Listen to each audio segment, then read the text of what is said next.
Ghazali decode நேயர்களுக்கு அன்பு வணக்கம். இன்னைக்கு ஜூலை 15, 2026.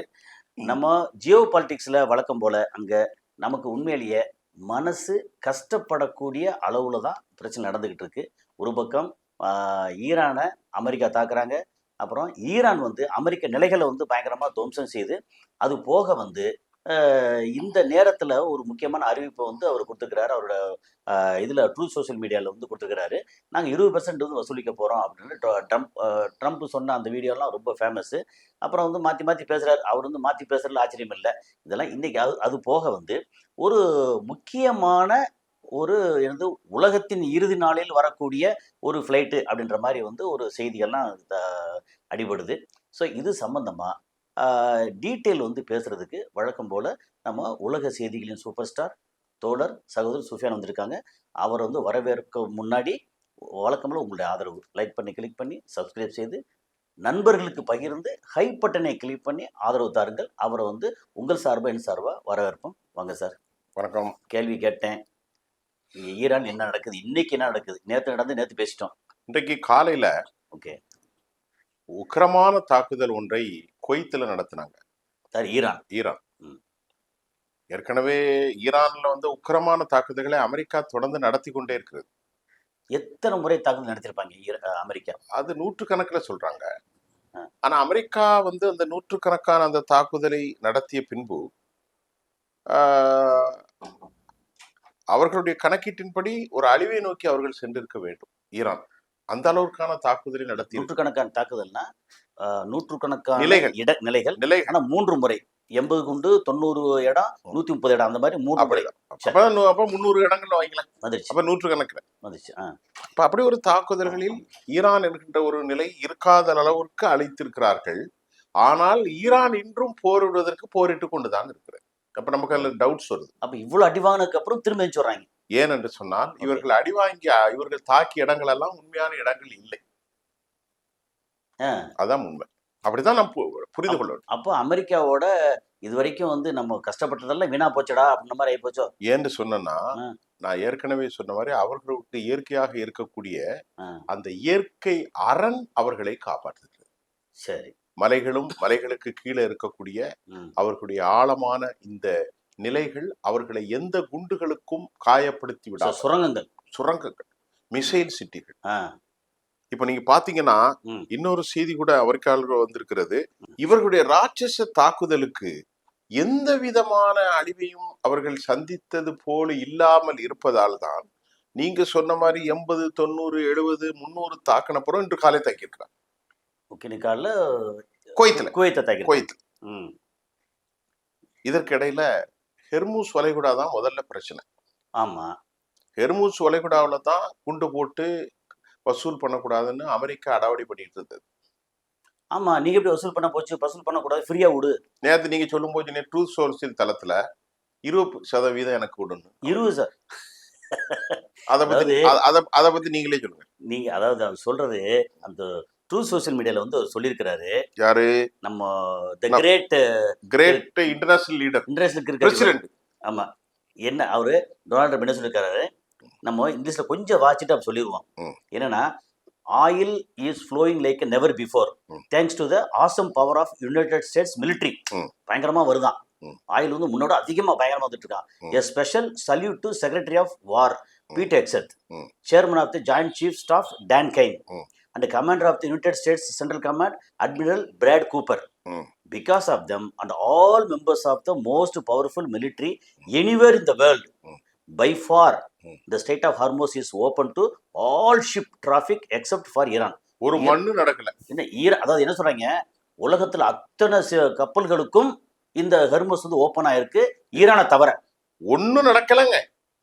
அப்புறம் என்ன சொல்றாங்க, ஒரு கப்பல் ஈரானுடைய நாலேஜ் இல்லாம அங்க போகலங்க.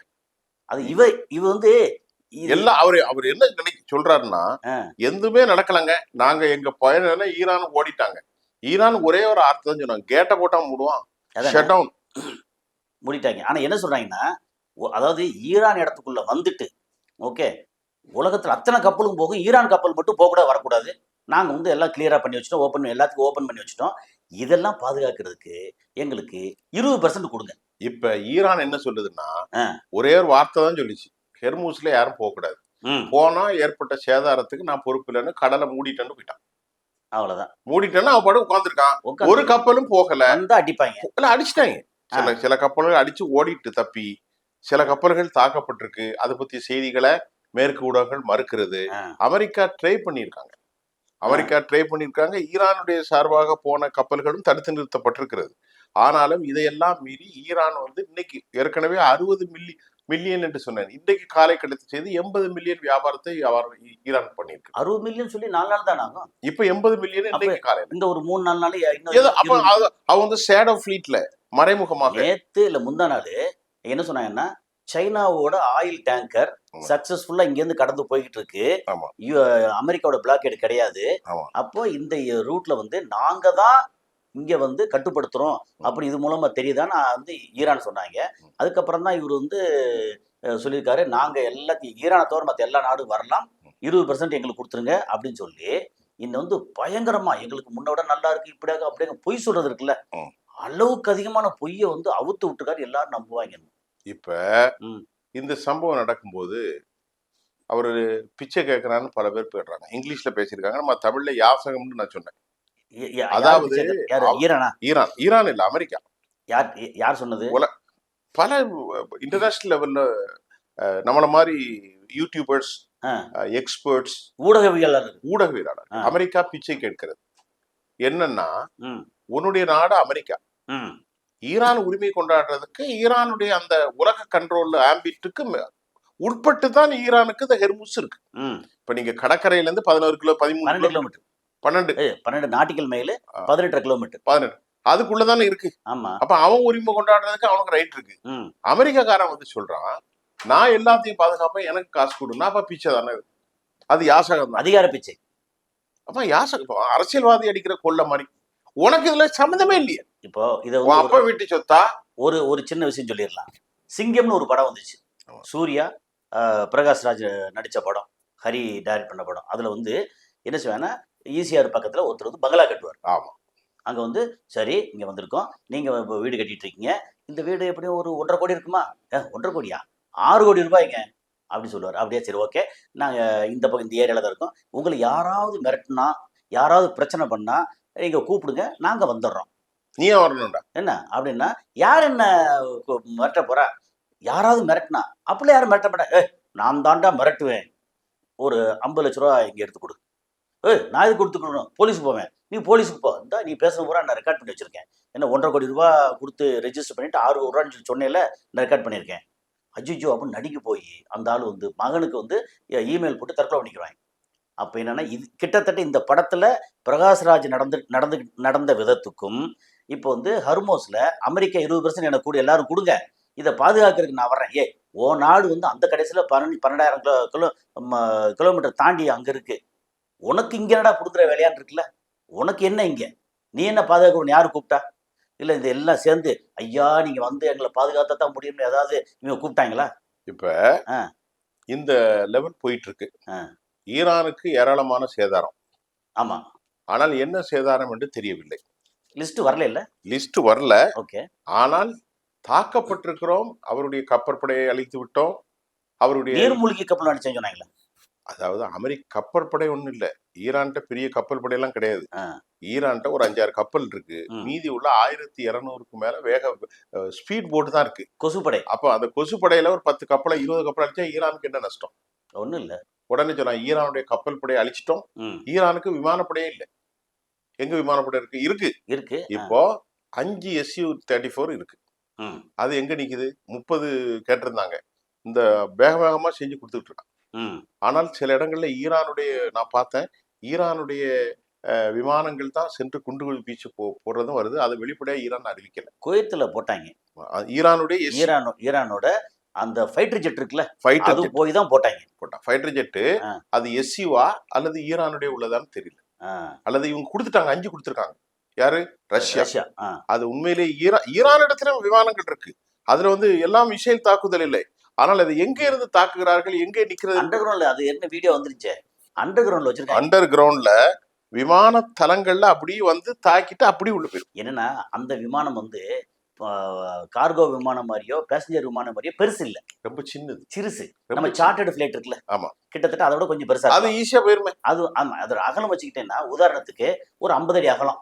ஒரு காரை விட கொஞ்சம் பெருசா இருக்கும். இல்ல கார் பட் ரெக்கை இருக்குல்ல, ஆமா, அந்த ரெக்கை உதாரணத்துக்கு 50 அடி அகலம். 50 அடி அகலத்துக்கு அழகா வந்து கரு மாதிரி போட்டு உள்ளுக்குள்ள வச்சிருக்காங்க. அவங்க மிசைல் சிட்டி உள்ள வைக்கும்போது சிட்டியா இப்படி வச்சிருக்காங்க. அதனால ஈரான் வந்து இதெல்லாம் வைத்துக் கொண்டுதான் அவர்கள் தெளிவாக பேசு. இப்ப இன்னொரு விஷயத்தை நீங்க கவனிக்கணும்.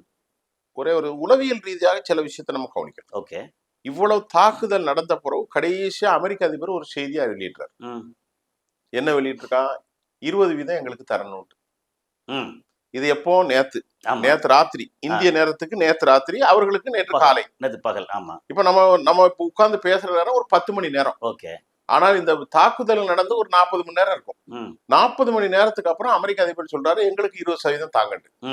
இதற்கு நான் இப்போ அதே நேரத்துல அப்பாஸ் அரகச்சி பதில் சொல்றாரு, இந்த அளவுக்கு எல்லாம் கொள்ளடிக்கல, எங்களுக்கு கொஞ்சம் போல கொடுத்துருக்கோங்க. அப்ப அவங்க மனநிலை சந்தோஷமா இருக்கா இல்லையா? அதான் இப்ப இவ்வளவு நான் சொல்ற புரியுதா? ஆமா, நான் கேட்டேன், என்னோட அவன் வந்து அதிகமா கேக்குறான்டா. அப்ப அவங்க உண்மையிலேயே பாதிக்கப்பட்டிருந்தா அந்த கிண்டல் நக்கல் நையாண்டி எல்லாம் அப்பாஸ்ல இருந்து வந்திருக்காது இல்லையா? அப்ப அவர்களுக்கு ஏதாவது பாதிப்பு இல்லைங்கிறனால தானே வந்திருக்கு. அப்ப உளவியல் ரீதியாக ஈரானியர்கள் உஷாரா இருக்காங்களா இல்லையா? ஈரான் வந்து ஆடல அசையல, ஆனா அடி வாங்கியிருக்காங்க. இல்ல, முதல்ல தாக்குதல் முடிஞ்சுது. தாக்குதல் எல்லாம் முடிஞ்சுதான் அமெரிக்க அதிபர் த்ரூ சோசியல் தளத்துல போடுறாரு, 20 ரூபாய் எங்களுக்கு கொடுங்க, 20% கொடுங்க. அதுக்குதான் அவர் பதில் சொல்றாரு. இதுதான் கடைசி. இது அப்பா சொல்றாரு, நாங்கெல்லாம் இவ்வளவு நியாயம் இல்லாம வாங்க மாட்டோம், நியாயமா தான் வாங்குவோம்னு சொல்றாருன்னா, அப்ப அவங்களுடைய மனநிலை உறுதியாக இருக்கிறது, எந்த கலக்கமும் இல்லை. அமெரிக்கர்களுடைய இலக்குகள் தாக்குதல் உண்மைதான். ஆனாலும் ஈரானுடைய ஆயுத களஞ்சியங்களையோ, ஈரானுடைய பலிஸ்டிக் தொழில்நுட்பங்களையோ, மிசைல் தொழில்நுட்பத்திலேயோ, ஏவுகணைகளையோ, ட்ரோன்களையோ, ஆளில்லா விமானங்களையோ எதுவும் பெரிய அளவில் பாதிக்கவில்லை. சரி, இப்போ 2 முக்கியமான விஷயம் கேட்க. 2 விஷயம். ஒண்ணு வந்து இஸ்ரேல் வந்து பயங்கரமா தாக்கியிருக்கதா செய்தி வந்துகிட்டே இருக்கு. யாரை தாக்கியிருக்கு? ஈரான் வந்து இஸ்ரேல பெருசா தாக்கியிருக்கதா செய்தி ஈரான் தாக்கியிருக்கிறாங்க, வந்துகிட்டே இருக்கு. இன்னொரு பக்கம் பார்த்தா இது வந்து இன்னும் தாக்கப்படலைன்னு வருது. அதை பத்தி ஏதாவது செய்தி இருக்கா? இல்ல, அதை பத்தி செய்தி இல்ல. ஞாயிற்றுக்கிழமை தாக்குனதா மட்டும் ஒரு செய்தி வந்துச்சு. அந்த தாக்குனது ஞாயிற்றுக்கிழமை மதியானத்திற்கு பிறகு. இதுக்கு முன்னாடி ஒரு இதுல நானே சொல்லியிருந்தேன், இந்த மாதிரி கல்யாண இடத்துல இருந்து வீடியோ எடுத்தாங்க இல்லையா? ஆமா, அது வந்து 2 மாசத்துக்கு முன்னாடி. அது நீங்க சொல்றது இங்க இருந்து லெபனான்ல இருந்து சொன்னேன் இல்லையா? அது வந்து 2 மாசத்துக்கு முன்னாடி வந்த வீடியோ. அது நம்பத்தக செய்தி இல்லை. ஆனால் ஞாயிற்றுக்கிழமை அதை அப்படி ஒரு பரபரப்பான செய்திகள் இதுவரைக்கும் இல்லை. ஆனால் ஈரான் தாக்கி இருக்கிறதுக்கு அதிக வாய்ப்பு இருக்கலாம். அது தாக்குனதா சொல்றாங்க. அவங்க வந்து பார்த்தா எந்த ஒரு செய்தியும் இஸ்ரேல்ல இருந்து பெருசா வெளியே வரவே வராது.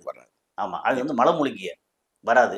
சரி, இஸ்ரேல் பெரிய இன்னும் ஒரு முக்கியமான விஷயம் உங்கள்கிட்ட கேட்க வேண்டியது, இந்த உலகத்தின் முடிவில் கியாமத்து நாள் அப்படின்னு சொல்லுவாங்க இல்லையா? ஓகே, கலிகாலம், கியாமத்து நாள், இறுதி நாட்கள்ல வருதா சொல்லக்கூடிய டூம்ஸ்டே மாதிரி ஒரு முக்கியமான ஃப்ளைட்டு நீங்கள் வந்து ரஷ்யாவிலேருந்து எங்கே வந்தோ வந்துச்சு, இங்கே ஈரானுக்கு வந்துச்சுன்னு ஏதோ சொல்கிறீங்களா? அது என்னது? உண்மையில்தான். அது விளக்கமாக நம்ம இதில் வந்து எப்படின்னா, நேரம் எடுத்தாலும் பரவாயில்ல, நம்மளுடைய நேயர்களுக்கு, பார்வையாளருக்கு டீட்டெயில்டாக விளக்கமாக சொல்லியிருக்கேன். ஏன்னா டூம்ஸ்டே பற்றி சொல்லியிருக்கோம். ஓகே, இது என்னது? இப்போ இந்த விமானத்தினுடைய வகை TU-214PU. ஓ, TU-214PU. PU அதான் பி.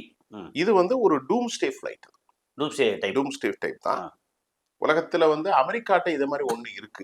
ஆமா, இவர்கள்ட்ட இருக்கிறது தான் இப்ப டூம்ஸ்டே. இன்னொரு 30 விமானங்கள். இவர்கள் தான் யாரு? ரஷ்யாட்ட. சரி, ரஷ்யாட்ட.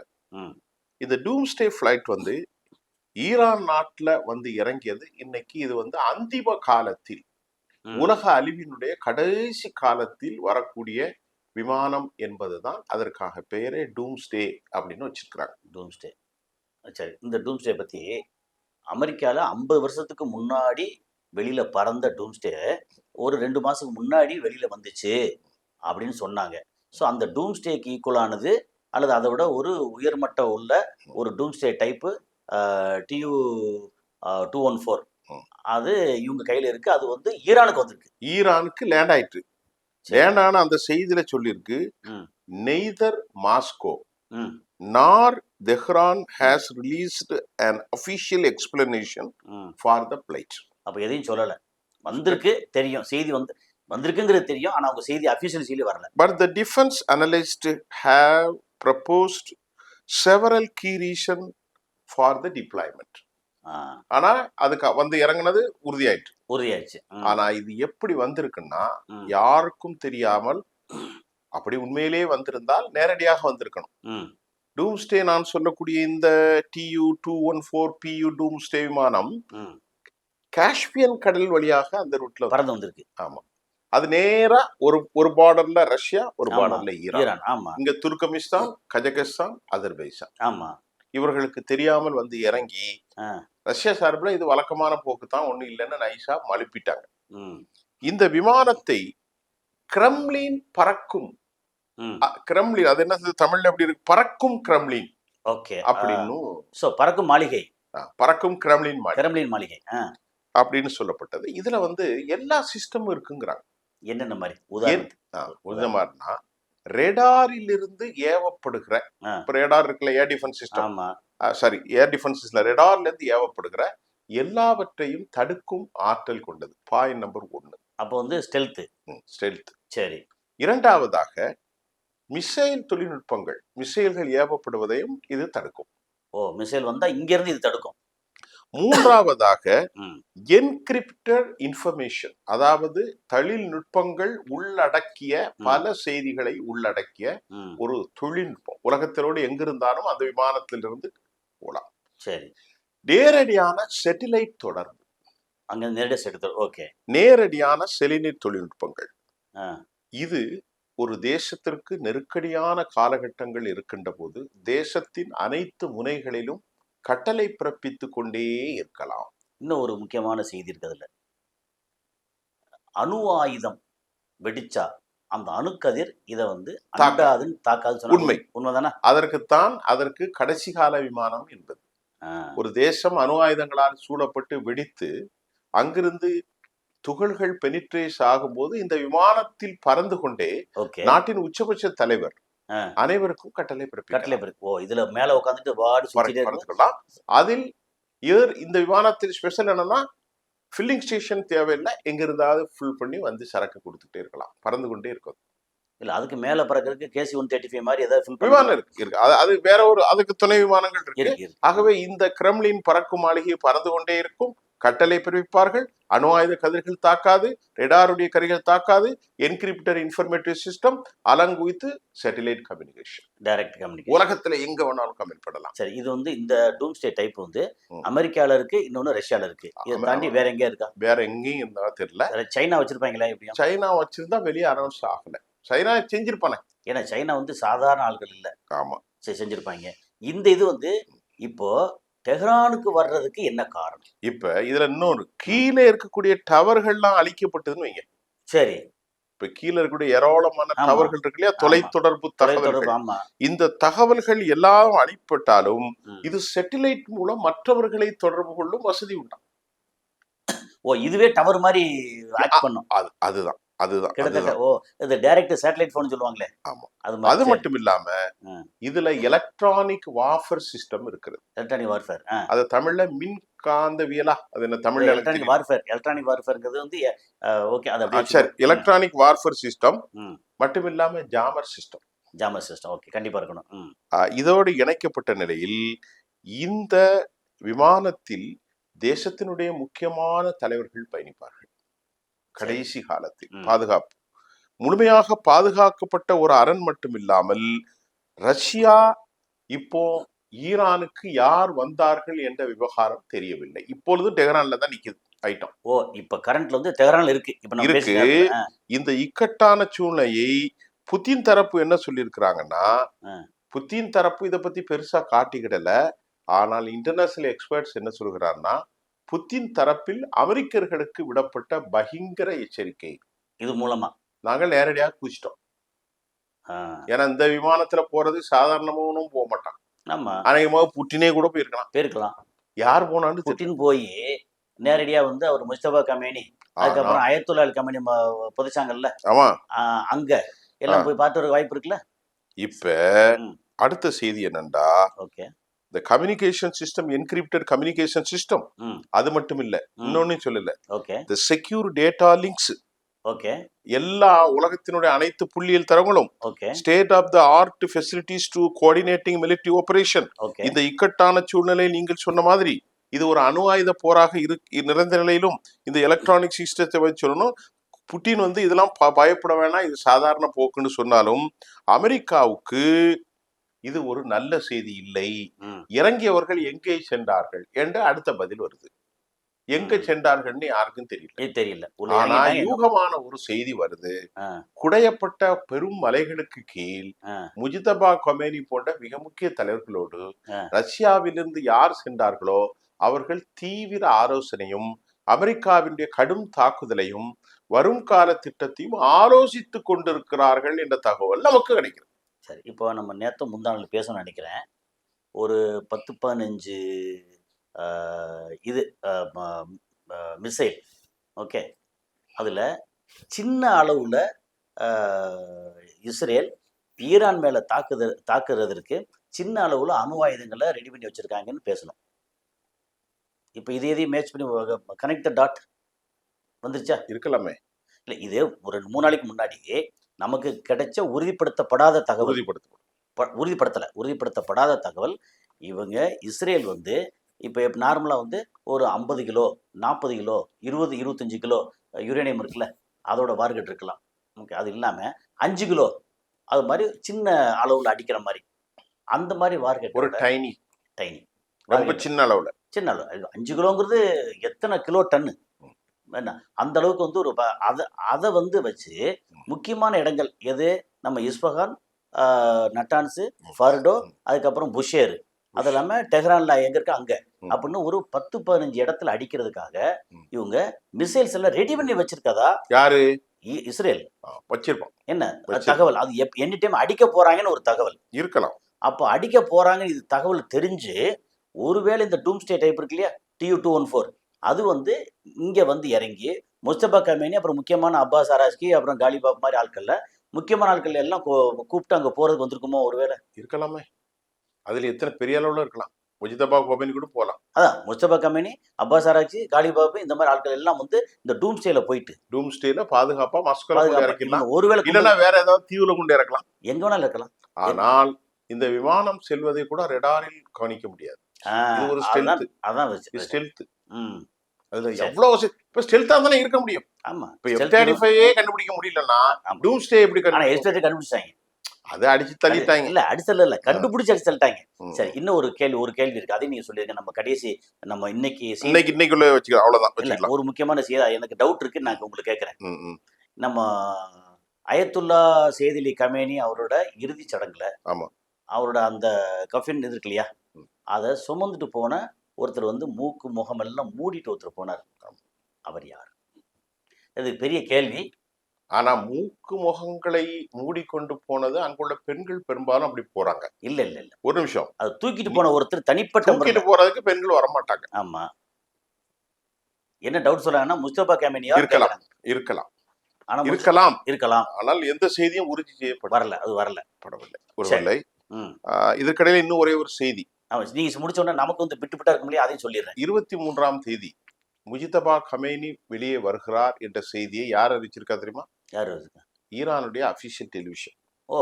IRIB அறிவித்திருக்கிறார்கள்.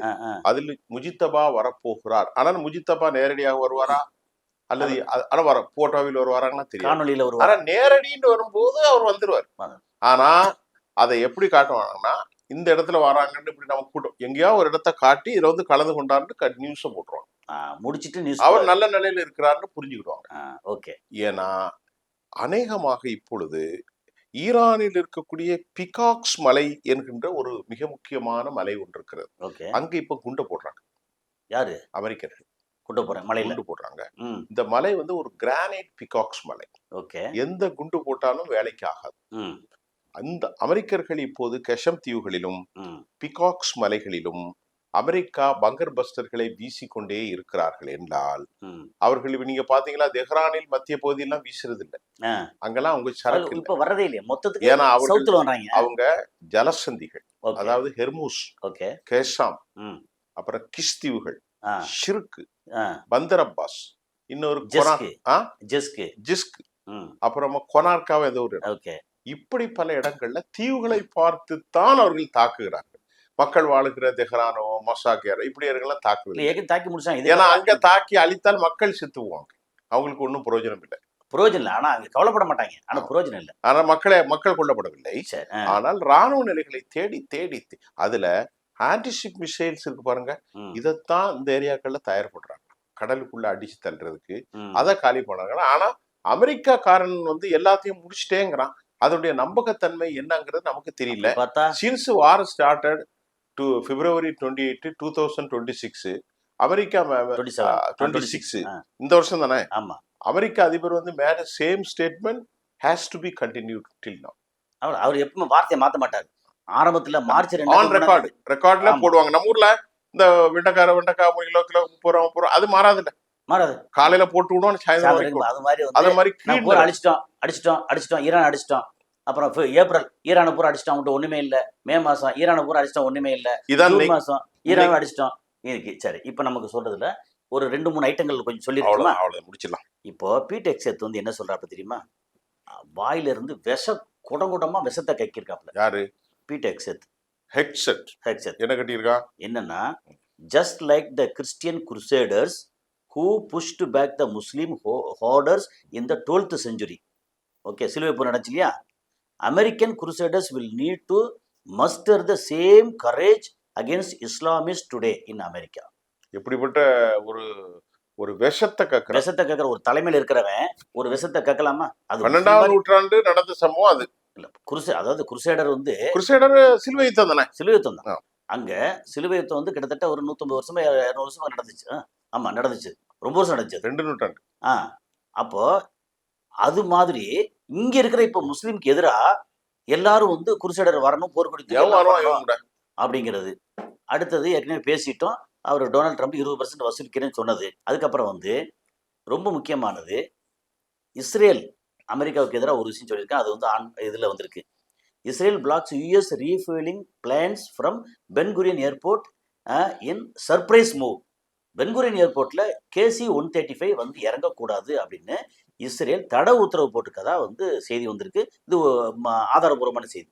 அமெரிக்கா இது வரக்கூடாதா? அமெரிக்காவோட KC-135 அமெரிக்காவோட. இன்னொன்னு இருக்கு AKX. அது மெயினா வந்து KC-135. ஏன்னா Israel has issued an exceptional temporary directive bearing US KC-135 Strato tanker refueling aircraft from landing at Ben Gurion Airport. Local broadcaster CAN News reports. The order issued by the Israel Airport Authority is understood to have come directly from the Office of Transport Minister Miri Regev. எங்க Israel இது இப்ப இல்ல, இது பழைய தகவல். நீங்க சொல்ற தகவல் புதிய தகவல் இப்ப வந்திருக்கு. இல்ல, இது இப்ப உள்ளது. பழைய தகவல் ஒண்ணு இருக்கு, இதோட ரிலேட்டிவா ஒரு 3 மாசம் 2 மாசம் இருக்கும். இஸ்ரேல்ல பிளைட் நிறுத்த முடியாத அளவுக்கு ஃபுல்லா வார்ஷிப்பா நிக்குது. அதனால இந்த 135 மாதிரி ஒன்னா வந்து நிக்கும், ஏகப்பட்ட வந்து நிக்கும். 135 அதனால சிவில் விமானங்களுக்கு பெரும் நெருக்கடியும் மக்கள் பிரச்சனை பண்ணுவதாக வந்தது. இப்ப நீங்க சொன்ன செய்தி கரெக்டா இருக்கு. இப்ப வந்திருக்கு. இப்ப இன்னொன்னு வந்து, Gulf countries have officially refused to allow the United States to use their territory for war against Iran. கல்ஃப்ல அது ஈரான்னா இப்போ எங்க பிளைட் போகுது? என்ன இப்ப எந்த இப்ப நான் என்ன கேட்க, இந்த செய்தி உண்மையாக இருந்தால் இது இப்ப வந்திருக்க செய்தி இன்னைக்கு, அதாவது நேத்து நைட்ல இருந்து வந்த செய்தி. இது நேத்து நைட்ல இருந்து வந்த ஒரு செய்தியா இருக்கலாம். திரும்ப பயப்படுறாங்கல்ல, ஈரான் இங்க இருந்து வந்தது ஈரான் அடிச்சு ஒருக்குறாங்களே, அதனாலதான் தடை. அதான் இப்ப என்ன, இப்ப இந்த செய்தி 2 செய்தி ஈரான் கை வாங்கி இருக்கு. ஆமா, ஒன்னு அப்பாஸ் ஆராய்ச்சி நக்கல் பண்ணது, இன்னொன்னு வந்து கல்ஃப் தடை. இப்ப they called on America to stop breaching the ceasefire under the memorandum of understanding. This decision is major setback for US plans in the region. It shows that many Gulf states want to avoid a new war. புதிய இது வரக்கூடாது. அதுல என்ன Saudi Arabia, UAE and Qatar. இல்ல என்ன கேக்குறேன், ஏன் why didn't to open proclamation? Let it to be very clear. I am asking. பயப்படுறாங்க. நான் என்ன கேக்குறேன், எல்லாரும் சேர்ந்து போர் இனி கிடையாது அறிவிக்க வேண்டியதானே? சேர முடியாது. நீங்க அவங்க இடத்துல பூரா வந்து இடத்த கொடுத்தாச்சு, வீட்டுக்குள்ள ஆளை விட்டாச்சு, இனி அங்க இருக்க முடியாது. இடத்த கொடுத்தாச்சுன்னா அப்புறம் தானே பேச முடியும். அப்போ அவன் காலி பண்றதா இருந்தா இவன் இங்க ஈரான் அடிக்கிறதுக்கு பதிலா வந்து சவுதி அடிச்சா என்ன செய்வாங்க? அப்போ கொஞ்சம் கொஞ்சமா இப்ப என்ன பண்ணிட்டாங்க, J-35 விமானத்தை கத்தார், சவுதி அரேபியா ஆர்டர் பண்ணிருக்காங்க. நீ சொன்னீங்களே நேத்து முந்தானே ஆர்டர், அதெல்லாம் வந்து J-35 35 சிஜி அதான் அது எங்குள்ளது? அது வந்து சைனாவோடது. சீனா. Okay, equal to F-35 F-35 S-35 அல்லது Su-35 Su-35 Su-35 ரஷ்யா. இல்ல Su ரஷ்யா. நான் சொல்றது F-35 அமெரிக்கா. அதுக்கு மாற்றமா தான் அதுக்கு மாற்றாதான் J-35. J-35. இதுக்கு முன்னாடி த்ரூ பாகிஸ்தான் ஒரு 10 J-10 பேட்டரி ஜெட் சவுதி வாங்கி வச்சிருக்காங்க. அது ரெண்டும் கொலாபரேஷன். ஆமா, பாகிஸ்தானும் இதுக்கு சீனாவும். அது எங்க கொடுத்துட்டாங்க? Saudi Arabia. சவுதி அவன் தான் எல்லாம் பார்த்துக்கிட்டு இருக்கான். என்னன்னா இது வரைக்கும் 100% அமெரிக்காவோட ப்ராடக்டா இருந்துச்சு. இப்போ சைனாவோட ப்ராடக்ட் உள்ள வர ஆரம்பிச்சிருச்சு. இல்ல பாகிஸ்தான் இப்போ வந்துட்டனால சைனா வந்துருச்சு. அதான் இப்ப என்ன சொல்றேன்னா, இப்ப 2 பேருக்கு இடையில இவங்க ஏன் வந்து ப்ரொக்ளமேஷன் பண்ணக்கூடாதுன்னா, முதல்ல சேகரிச்சுக்கிடுவோம். அமெரிக்காவுக்கு எதிராக இந்த ஃபைட்டர் ஜெட் அது இது எல்லாம் சேகரிச்சுக்கிடுவோம். அதுக்கப்புறம் அமெரிக்கா வந்து விரட்டுவோம் அப்படிங்கிறது. அதுக்கப்புறம் துருக்கி மூலமா கத்தார் வேற வாங்கியிருக்காங்க. இது ரஷ்யாவோடத. ஓகே, Su-300 Su-400 அதை இங்க வாங்கியிருக்காங்க. எங்குள்ள ரஷ்யா உள்ளத யார் வாங்கியிருக்கா? கத்தார் வாங்கியிருக்கா. முடிஞ்சது. யார் மூலமா? துருக்கி மூலமா. Su-300 ரஷ்யாவோட உள்ளதான். ஆமா, Su-400 40,000 கோடி. 40,000 கோடி இந்திய மதிப்பு இருக்கு. அப்ப அதெல்லாம் வந்து கத்தார் வாங்கியிருக்காங்க. கத்தார்ட்ட பணம் இருக்கு. ஏர் டிஃபென்ஸ் சிஸ்டம் வந்து இவன் தாடா இருக்கட்டும், பெட்ரியாட் இருக்கட்டும், எல்லாம் தோத்து ஊசி அப்படின்னு. சரி, இப்போ அமெரிக்கா எல்லாத்தையும் பூச்சை கட்டியிருக்கான். இப்போ என்னன்னா, இது இப்போ ஆல்டர்னேட் என்ன கொஞ்சம் கொஞ்சமா வந்து சைனா பக்கமும் ரஷ்யா பக்கமும் நேரடியா நான் டீல் பண்ணலப்பா, அவன்கிட்ட இருக்கு, நான் கொஞ்சம் வாங்கிக்கிறேன். ஏன்னா இவன்கிட்ட 110 மில்லியன், அவன்கிட்ட 50 மில்லியன். 50 மில்லியன் ஒரு பேச்சுக்கு அவ்வளவுதான். பாதிக்கு 2 வாங்குறதா 40%. ஏன்னா இது ஒன்றும் வேலைக்கு புஷ்வானம் ஆயிட்டல. அதுக்கு ரொம்ப சிம்பிளா நம்ம மக்களுக்கு புரியுற மாதிரி ஒன்று சொல்லிடுவோமே. டெஸ்லா காரு, ஆமா, ஓகே, 60 to 70 லட்சம் ரூபா. அதை விட அதிகமான ஃபெசிலிட்டி உள்ள BYD சைனா காரு 30 லட்சம் ரூபா. 40 லட்சம் குறை. 30 எங்க இருக்கு, 70 எங்க இருக்கு? 50% கீழே. ஆனா டெஸ்லா காரை விட மோர் சொபிஸ்டிகேட்டட் பைடு. அப்போ என்ன செய்வாங்க, யூரோப்பியன் மார்க்கெட், இந்தியன் மார்க்கெட் எல்லாம் வந்து சைனா கார் நிறைஞ்சிருச்சு. அப்புறம் இந்தியாவில் வந்து நல்ல வேலை வந்து டாடா குரூப் இருக்காங்கல்ல, அவங்க எல்லாம் வந்து இந்த டைப்ல வந்து ஈவி போட்டாங்க. சரி, ஓகே. இப்போ அடுத்த ஒரு செய்தி வந்து, Chinese refiners skip Saudi crude despite record price cut. சவுதியில் வந்து குரூட் ஆயில் ரொம்ப லோ ரேட்டு கொடுக்குறாங்க சவுதி இப்போ சைனாவுக்கு. ஆனால் சைனா வந்து வேண்டான்றாங்க. சவுதியில் ஏன்? ஈரானில் வாங்கிக்கிறோம்.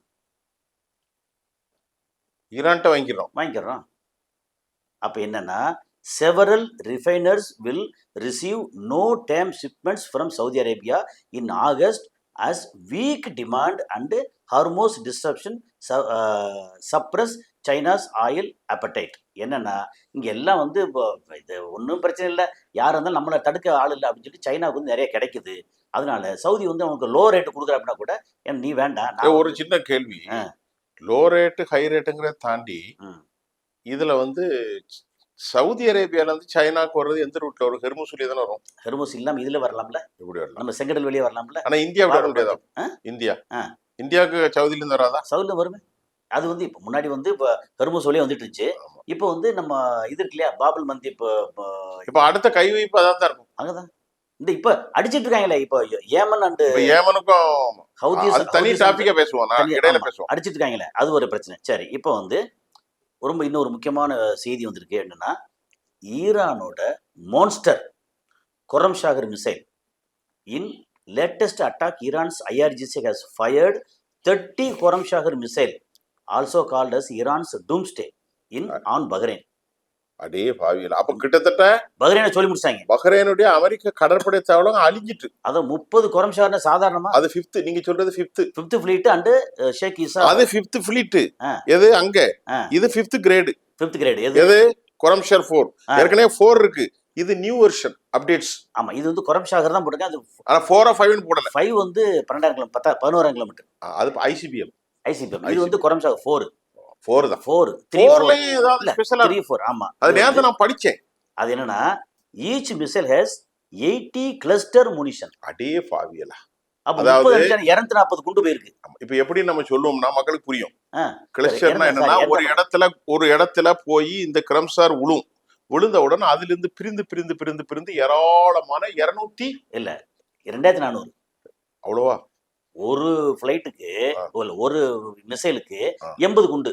80 30க்கு 2400 24 2400 குண்டு இருந்துச்சுன்னா அந்த இடமே பத்தாதே. ஏன்னா ரொம்ப அப்ப கிட்டத்தட்ட அமெரிக்க தளங்கள் எதுவுமே இல்ல டோட்டலா ஏன்னா அப்படி இருக்க போய் தான் அப்பாஸ் எல்லாம் இன்னைக்கு தெளிவா பேசுறாரு. Several American casualties maybe on the chart.